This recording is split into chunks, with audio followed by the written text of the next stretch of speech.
The NBA Finals and Stanley Cup are done. We're in the middle of baseball season, and there's something brewing on the horizon. NFL training camp is upon us. Let's go ahead and break down these teams. What's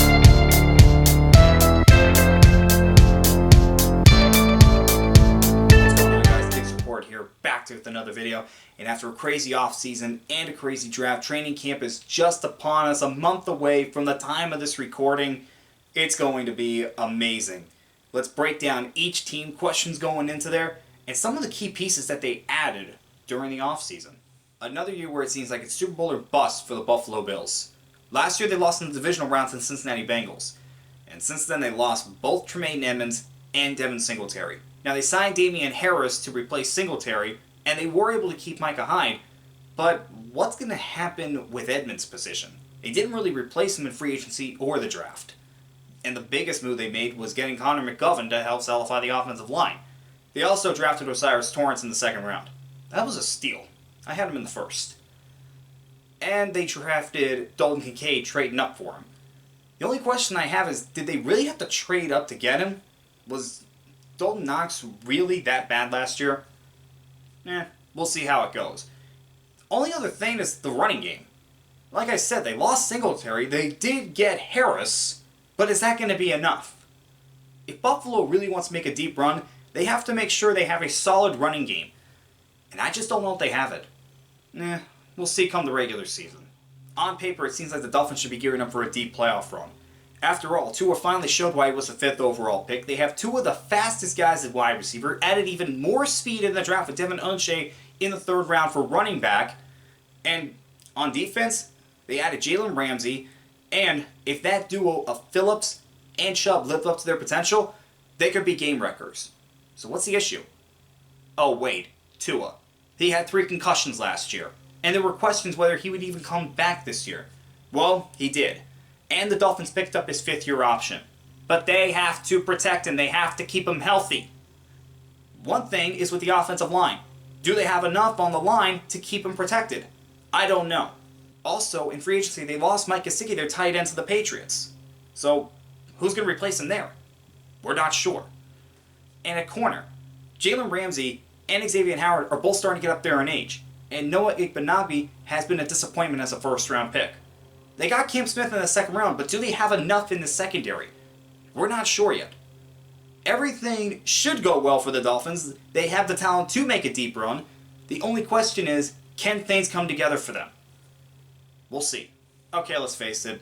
Mac Jones was not good in his 2nd year as a starting quarterback in the NFL. There's a reason why Patriot fans wanted Bailey Zappi towards the end of the season. And there were questions during the offseason as to whether he would still be on the team. Those Lamar rumors were persistent. At the end of the day, he's still their starting quarterback, and they got Juju Smith-Schuster to help him out.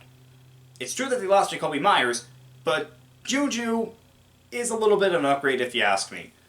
The only question is he ready to be a number 1 again? Last time that happened, didn't really work out in Pittsburgh. But he's coming off a Super Bowl win in Kansas City, so who knows? Maybe it works out. Other than that, the biggest thing that the Patriots did was screwing over the Jets one more time by having the Steelers trade up to get Broderick Jones, somebody that they wanted. And they still got Christian Gonzalez at number 17. How did he fall out of the top half of the 1st round?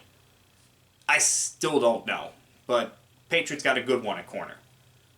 Really, the last thing I need to talk about is how much longer is Belichick going to coach?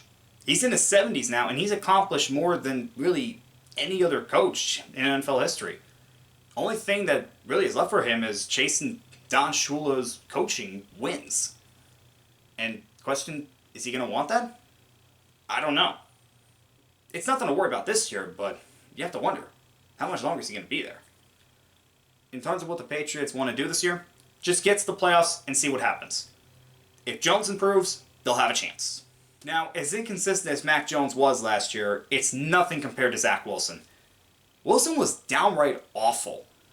The biggest things for him was getting injured, playing so poorly that he basically let down the defense, and sleeping with his mom's best friend?